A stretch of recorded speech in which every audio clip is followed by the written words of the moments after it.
di balik lagi di financial planning juga diajarkan don't put egg in one basket, ya kan? Jadi kita harus pecah-pecah nih portfolio kita, Mas Vicky. Paling minimnya bisa beli obligasi kan di angka 1 juta nih, Mas Vicky ya. Mungkin 50%-nya 1 jutanya dibeliin ke obligasi, coba ya. 50%-nya lagi untuk saham. Oh, jadi imbang ya. Imbang. Keseimbangan hidup ya untuk milenial.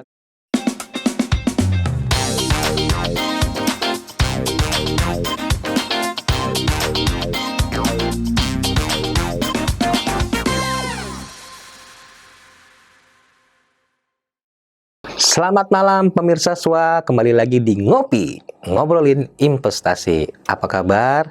Pasar saham sudah lewat masa gonjang-ganjingnya, hati tenang, dan sebagainya. Nah, malam ini kita kedatangan tamu yang istimewa. Dia sebagai perencana keuangan, namanya Rizky Maman Saputra. Selamat malam Mas Rizky. Selamat malam Mas Rizky. Panggilan Mas Rizky atau Om nih? Jadi Mas Rizky sebagai perencana keuangan akan membahas tema kali ini, yaitu generasi kolonial dan milenial berinvestasi yang aman dan tidak bikin jantung berdegup kencang.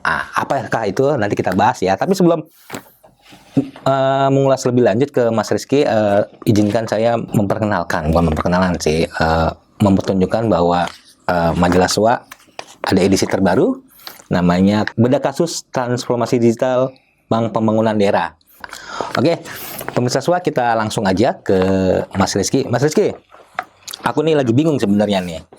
Kalau lagi nongkrong di pos dekat rumah tuh ketemunya bapak-bapak. Bapak-bapak yang usianya sudah senja. Mereka ngejoknya generasi kolonial gitu loh. Jadi yang udah mau pensiun sama jelang pensiun nanya nih, "Ki, gua nggak mau lagi investasi saham. Karena bikin dak-dikduk gitu loh. Apa yang paling enak?" Ya, gue sebenarnya ngasih tahu kayak gitu ya. Saya ngasih tahu, cuman nggak tepat juga karena nggak punya sertifikasi perencana keuangan, takut salah gitu. Nah sebenarnya apa sih yang cocok untuk mereka? Tapi sebelum menjawab itu ya Ki ya, pas lagi nongkrong lagi di warung, ketemu anak-anak muda dan milenial yang udah kerja, baru punya anak, bayi, terus masih ada yang bujangan, ada yang masih gadis gitu loh. Nah ini hal yang mirip gitu loh kan. Aduh bingung nih kayaknya nih. Udah gue bilang aja, kalian googling aja dulu lah, nanti ngobrol lagi. Nah, gue tinggal nih, saya tinggalin nih mereka nih. Udah, nah sekarang ada orang yang tepat untuk membicarakan ini. Sebenarnya apa sih yang tepat bagi generasi kolonial yang tadi disebutkan sama mereka milenial? Nah, tapi kita umumnya dulu dah, Mas Rizky. Oke, baik. Makasih Mas Rizky. Jadi memang bicara tentang investasi, jadi setiap generasi itu punya profile risknya masing-masing ya, Mas Vicky ya. Jadi kan kalau kita lihat kan gimana kita merencanakan keuangan itu, pasti setiap orang tuh punya goals, punya tujuannya masing-masing, terus disesuaikan lagi dengan kondisinya saat ini, gitu kan. Disesuaikan lagi sama bagaimana itu tadi profil risikonya. Jadi kan orang generasi kolonial dengan generasi milenial tuh pasti berbeda. Oh, kan? Beda ya, pasti dong. Dari kelahirannya, dari jokesnya aja pasti berbeda tuh, Mas Vicky. Nah, terutama juga sama tuh tentang mereka memilih instrumen investasi.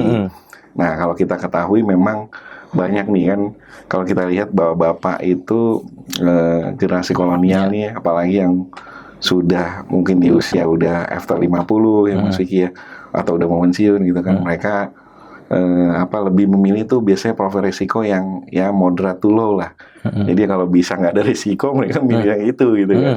Nah ini kan kita bisa lihat yang moderate to low atau low to moderate kan, mulai dari deposito atau emas gitu kan, atau yang mungkin lagi yang rate-nya imbal hasilnya cukup baik, yaitu obligasi ya kan, atau ORI kita sebut, atau suku retail dan sebagainya. Nah bicara hal tersebut Mas Vicky, memang yang paling menarik ini memang kalau kita bandingkan ya, mungkin dengan instrumen yang low risk gitu ya, seperti deposito, mungkin nggak kalah juga gitu ya imbal hasilnya dengan yang didapetin dari ORI ini, dari obligasi. Cuannya maksudnya imbal hasilnya. Kalau mereka ngertinya cuannya gitu ya. Bahasa yang umum kolonial sama milenial sama sebenarnya, walaupun umurnya beda, cuan gitu. Betul. Gimana lanjut Mas Rizky? Nah, jadi ada namanya instrumen obligasi. Nah, obligasi ini adalah satu surat utang yang diterbitkan oleh pemerintah maupun swasta. Nah, kalau pemerintah ini biasanya mereka gunakan untuk pembangunan, untuk pembayaran anggaran dan sebagainya. Nah, kalau di korporasi atau swasta mereka untuk melakukan suatu hal yang aksi korporasi dan sebagainya atau yang fundamental, modal kerja dan sebagainya. Nah, tapi mereka ambil ini dari masyarakat, gitu, dari investor di masyarakat, gitu, Mas Vicky. Nah, obligasi sendiri sebenarnya sudah lama muncul nih, Mas Vicky. Cuman kan di negara-negara maju, di Amerika Serikat, di di Inggris mungkin, di Jerman dan sebagainya, ini udah satu hal yang biasa gitu ya. Pemerintahnya menerbitkan surat utang yang bisa dibeli oleh masyarakat gitu ya. Mau jumlahnya cukup besar ataupun cukup bisa dibeli secara retail, bisa kecil ya. Kalau di Indonesia sendiri kan dengan uang 1 juta aja udah bisa nih Mas Vicky beli obligasi retail tersebut gitu. Nah, mungkin mereka udah tahu ya, tapi ada juga yang belum tahu. Bisa tadi kan di-mention ada obligasi retail dan sukuk retail ya. Itu apa bedanya atau persamaannya gitu? Nah, kalau kita bisa obligasi dan sukuk retail ini tergantung dari ini aja biasanya kalau bicara sukuk mereka di instrumen-instrumen surat utang dengan menggunakan ini ya prinsip-prinsip syariah. Biasanya kalau kita sebut sebagai fee management. Jadi kalau di obligasinya kan mereka kan menerapkan rate ya, fixed rate.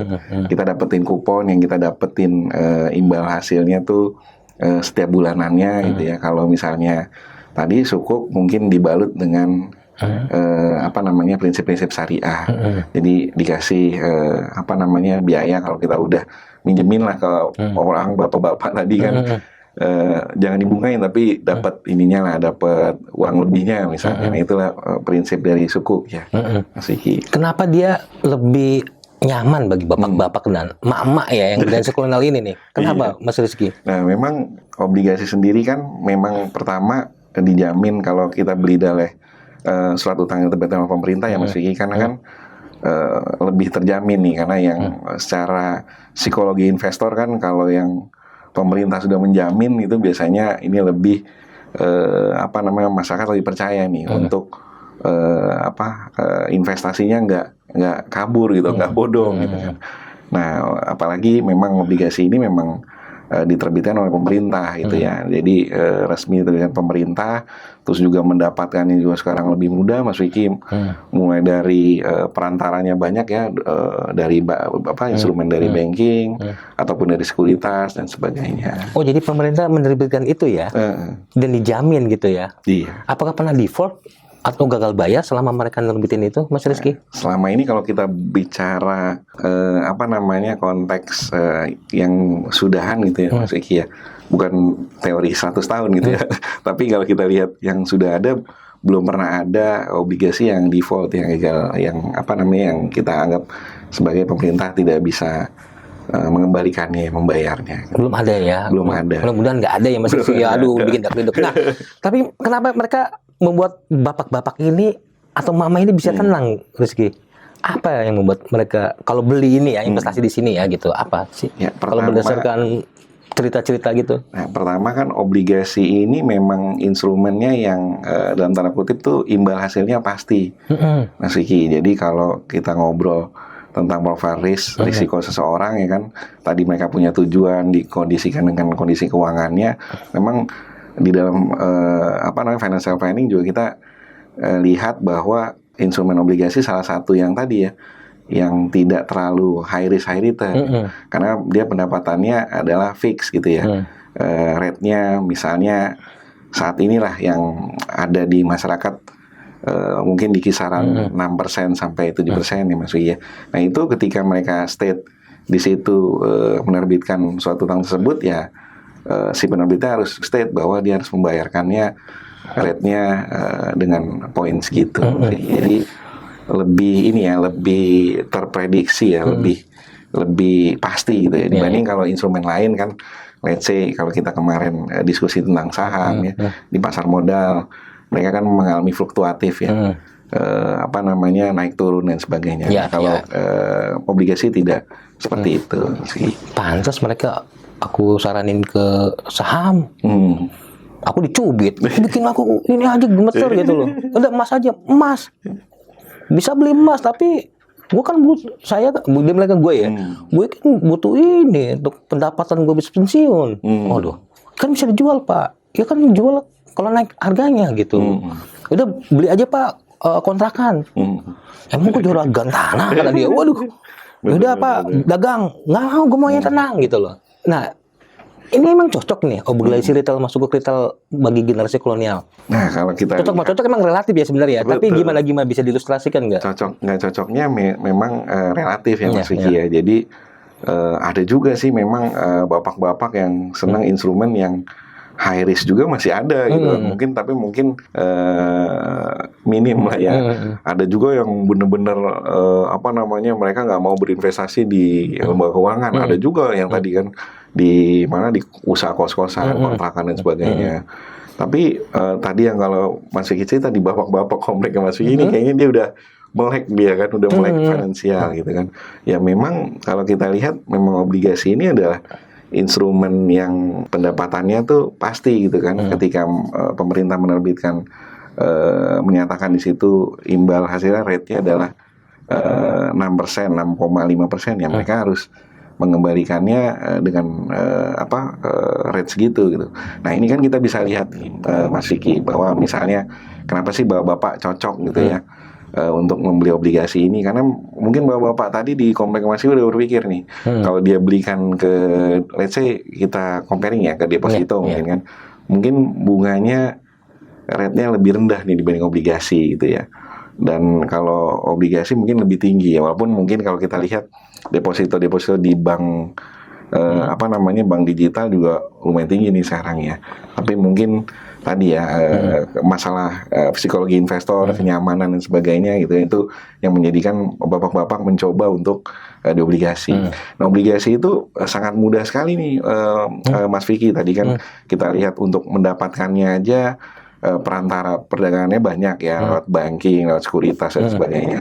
Nah, kalau kita lihat lah, kita punya hitungan, misalnya bapak-bapak nih yang udah mau pensiun, mereka kan udah bisa menilai nih, dia dapat uang pensiunnya berapa ya, gitu kan. Apalagi mungkin kalau yang ASN, dia dapatnya per bulan, dari pemerintah. Tapi kalau yang di swasta, mungkin atau yang di BUMN kan bisa dapat langsung besar gitu ya. Nah, daripada langsung besar ini, mereka taruhlah di instrumen obligasi ya kan. Nah, dengan yang perhitungan yang cukup mudah, let's say kan misalkan dia dapat pensiun 1 miliar nih Mas Vicky. Nah, tadi let's say imbal rate-nya yang diberikan pemerintah misalnya di state di situ 6%. Nah, tinggal kita kaliin aja nih 1 miliar dikali 6% tadi. Mereka dapatlah dalam setahun itu 60 juta. Nah, kalau mau dicairkan, tentu ada pajak kan.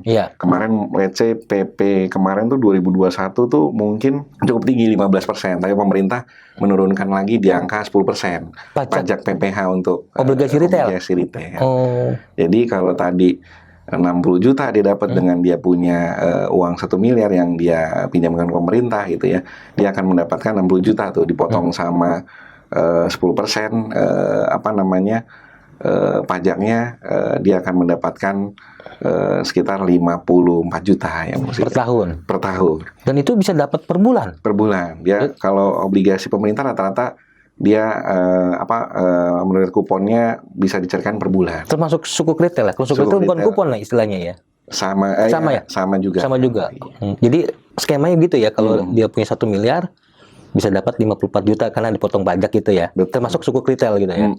54 juta dalam 2 bulan tinggal dibagi aja gitu ya. Per bulan dapat berapanya ya? Nah, itu kita bisa lihat kan bahwa di masa pensiun misalnya tadi dana X tadi cukup nggak sih untuk kehidupan sehari-harinya bapak-bapak tadi gitu kan. Ya walaupun memang nggak bisa kita samain nih Mas Vicky, orang lagi mengakumulasikan. Kalau anak muda kan lagi fase akumulasi, kalau bapak-bapak kan lagi fase untuk setidaknya asetnya nggak berkurang ya kan, preservation ya kan. Nah, itulah yang membedakan cara bapak-bapak menaruh instrumennya dengan anak muda. Kalau bapak-bapak dia udah dia setidaknya yang aset yang dia punya, dia bisa mendapatkan kehidupan lah ya, pendapatan lagi ya setelah dia pensiun. Kalau anak muda kan mungkin si milenial kan pengennya akumulasi nih supaya tadi hartanya mungkin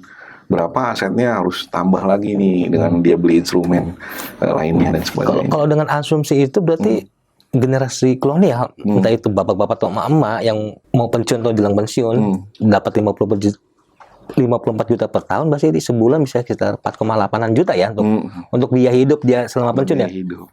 Nah, berarti generasi milenial juga bisa ya. Tapi sebelum kita bahas itu, kita break dulu ya, pemirsa SWA.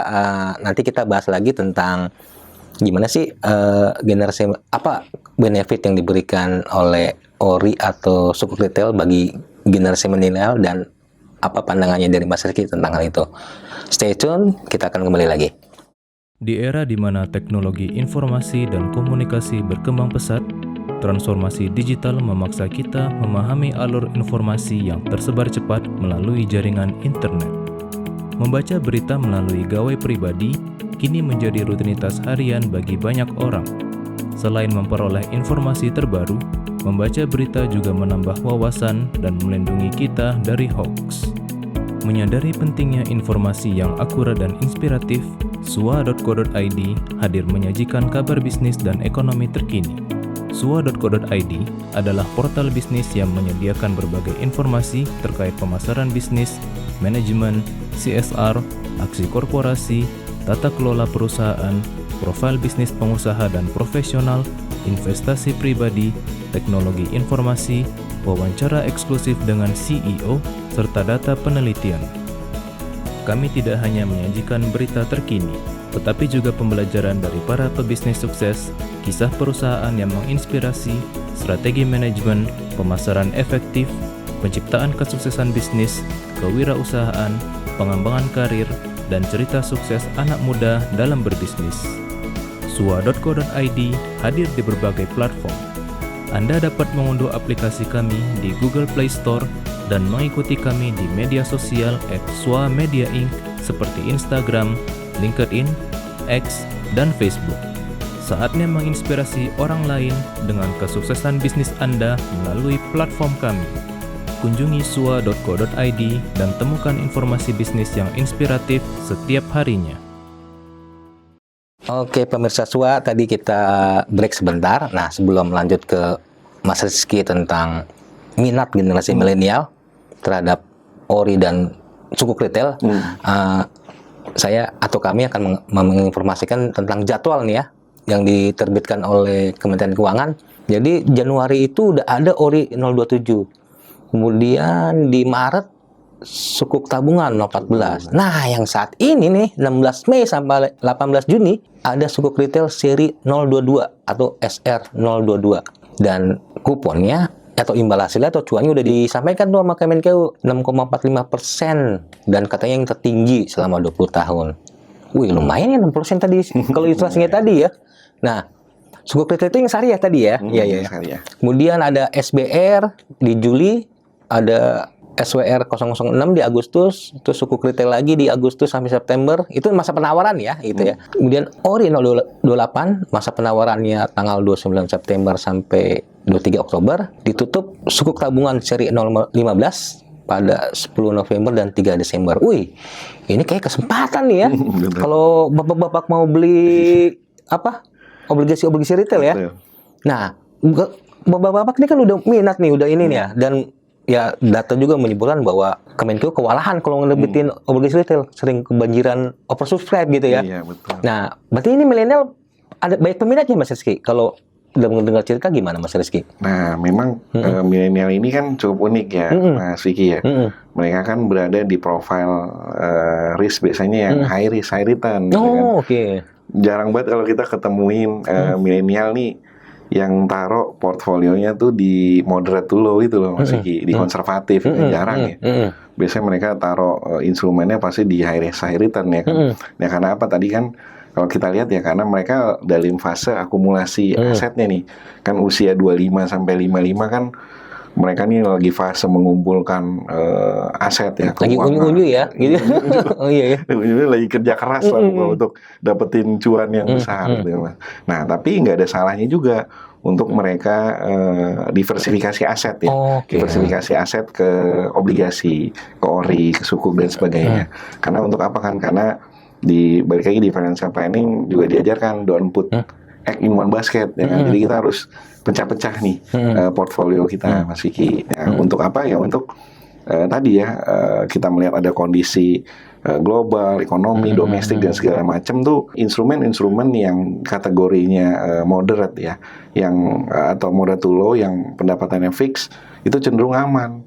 Ya kan mereka tidak ibaratnya tuh apa? Tidak inilah ya ada badai atau apa mereka tidak terpengaruh gitu kan Mas Kiki ya. Relatif minim terpengaruhnya ya. Ya kan beda dengan instrumen yang lainnya. Saham misalnya dia kan mungkin mengalami fluktuasi nih ya. Karena ada saham-saham yang potensial winner, ada potensial loser di saat kondisi ekonomi, politik, domestik kita ada sesuatu gitu. Mungkin pemirsa juga harus diinformasikan ya. Jadi perekonomian global juga masih gonjang-ganjing ya. Apalagi baru-baru ini Amerika Serikat mau nerapin tarif ke Uni Eropa ya. Akhirnya makin dinamis gitu ya. Kalau yang high risk return tuh lagi berfluktuasi ya. Kalau yang fixed income kayaknya anteng aja ya. Anteng aja ya. Diam aja gitu ya. Nah, makanya tadi Mas Rizky bilang bahwa kalau untuk generasi milenial kecenderungannya diversifikasi aset ya.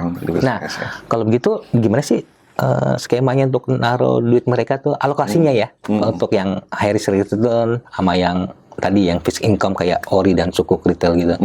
Nah, ini kan kalau kita lihat tadi ya, Mas Fi, kalau orang bapak-bapak yang udah mature, yang menjelang pensiun, mereka kan punya dana tuh. Dananya, let's say kita sebut dana pensiunnya mereka lah ya, yang mereka tabung atau let's say kita lihat pemerintah kita juga mewajibkan untuk setiap orang punya ini kan dana pensiun di ininya di BPJS-nya ya kan. Nah, jadi kan dananya itu sudah ada nih terkumpul ya kan. Tinggal nanti once dia let's say pensiun, dia tinggal taruh instrumennya di mana portofolionya tersebut. Nah, tapi kalau si milenial ini kan perjalanan masih panjang Mas Vicky ya kan. Nah, beda cara pandangnya juga gitu kan. Nah, milenial ini pasti dia akan mengakumulasi asetnya nih. Nah, let's say kalau dia beli obligasi, mungkin dia tidak punya uang yang sudah terkumpul tadi, Mas Vicky ya kan. Tadi si bapak-bapak tadi, let's say punya uang kalau dia pensiun 1 miliar ya kan, let's say. Ya kalau si anak milenial mungkin dia belum punya gitu kan. Setidaknya mereka mencoba untuk mendiversifikasi asetnya lah ya, supaya asetnya itu tidak mengalami penurunan atau asetnya itu berkembang lah ya Mas Vicky ya. Karena kan kalau kita lihat, kalau kita berinvestasi kita juga jangan lupa sama inflasi yang terjadi tiap tahun di negara kita ya kan, sekitar 3 poin sekian lah ya inflasi tersebut terjadi. Nah itu harus kita pikirkan Mas Vicky, karena kan harga uang semakin terdepresiasi ya. Dan sebagainya, mungkin harga-harga barang dan sebagainya. Nah, tapi tadi instrumen-instrumen yang bisa memberikan imbal hasil di atas inflasi, ya wajib juga nih teman-teman milenial coba gitu kan, nggak ada salahnya ya kan, karena juga tadi risikonya rendah ya, moderate ya, ini layak lah buat teman-teman milenial coba nih. Ya walaupun imbal hasilnya nggak terlalu tinggi kayak tadi instrumen-instrumen yang lainnya Mas Vicky. Nah, mereka harus naruh dananya berapa persen nih ke yang tadi yang agak agresif ya karakternya dan risikonya juga tinggi, sama yang tadi konservatif kayak obligasi retail dan sukuk retail ini. Ada nggak skemanya dari segi perencanaan keuangan? Nah, kalau memang perencanaan keuangan tersebut kan mengajarkan memang ada beberapa skema nih Mas Vicky, ada pos-pos yang harus dia penuhi dulu ya, karena kan ini kita kan di sini kan mencoba untuk meng-guide ya, melit orang-orang yang punya tujuan gitu ya dalam hidupnya, finansialnya, untuk mereka bisa mencapai goals tersebut. Jadi kalau dibilang financial planning ini mengajarkan kalau orang yang sudah financial freedom ya mungkin dia bukan nggak butuh ya, maksudnya dia nggak perlu juga untuk mengikuti saran-saran tersebut gitu ya Mas Vicky ya. Tapi kalau kita lihat orang masih mengejar chasing dream-nya, chasing goals-nya. Nah, ilmu ini sangat bermanfaat sekali nih Mas Vicky. Nah, let's say kita sebut ya, misalnya mereka dari gaji punya 10 juta gitu ya. Kan kita tahu pos-posnya berapa untuk pengeluaran, untuk investment, untuk bayar liabilities, misalnya untuk investment gitu ya. Let's say kita sebut 20% ya dari pendapatan kita 10 juta tersebut kita taruh di investasi gitu ya, di instrumen investasi. Nah, 20% tersebut ya kita bagi lagi Mas Vicky. Kalau pos investasi itu Mas Vicky 20% itu higher tuh better. Kalau liabilities tuh higher dangerous. Ya. Kalau untuk kebutuhan sehari-hari lower better. Terus higher juga kalau bisa disesuaikan lagi gitu ya. Tapi kalau investasi semakin tinggi semakin baik, Mas Vicky. Nah, tadi ya 20% tadi dibagi lagi tuh Mas Vicky instrumennya. Mungkin anak muda yang pengen imbal hasilnya cepat tinggi gitu ya, hasilnya ya taruhlah instrumennya mungkin di pasar saham 60% ya, 60%. Mungkin 20% lagi taruh di obligasi, 20% lagi taruh di reksadana misalnya, atau di emas dan sebagainya. Nah, itu udah kategori kalau udah 50% dari 20% tadi ya Mas Vicky, dia taruh instrumennya di di instrumen yang high risk, ya mereka juga udah dikategorikan sebagai anak-anak milenial yang pengen dapetin cuannya cukup tinggi. Oh, jadi misalnya tadi 20% 2 juta ya, dari 10 juta itu. Nah, 2 juta itu dibagi lagi 60% ke saham, 20% ke fixed income ya, diantaranya obligasi, 20% lagi ke emas atau reksadana ya. Obligasi. Ya, walaupun tadi kan kalau kita ngomongin obligasi, tadi kan paling minimnya bisa beli obligasi kan di angka 1 juta nih. Iya. Mungkin 50%-nya 1 jutanya dibeliin ke obligasi, coba ya. 50%-nya lagi untuk saham. Oh, jadi imbang ya. Keseimbangan hidup ya untuk milenial. Tapi kadang-kadang mereka, bukannya ingin milenial lah, maunya yang cepat ya. Ada saran nggak sih dari Mas Rizky supaya mereka keep calm and keep investing gitu loh? Nah, memang bisa tentang investasi ini kan bisa tentang psikologi investor ya. Mas Vicky, semua orang pasti pengen dapat cuannya tuh tinggi gitu kan. Banyak YouTuber sampein gitu kan. Jangan berinvestasi di pasar X tertentu gitu kan. Tapi kan kalau kita lihat masyarakat Indonesia sendiri balik lagi gitu, literasinya kan masih cukup minim gitu ya Mas Vicky ya. Mungkin kalau orang-orang yang sudah paham betul gitu, udah expert di literasi keuangannya dia gitu, barulah mungkin mereka bisa mencoba namanya instrumen-instrumen yang high risk gitu. Mas Vicky gitu ya, atau instrumen yang kategorinya spekulatif lah ya mungkin ya.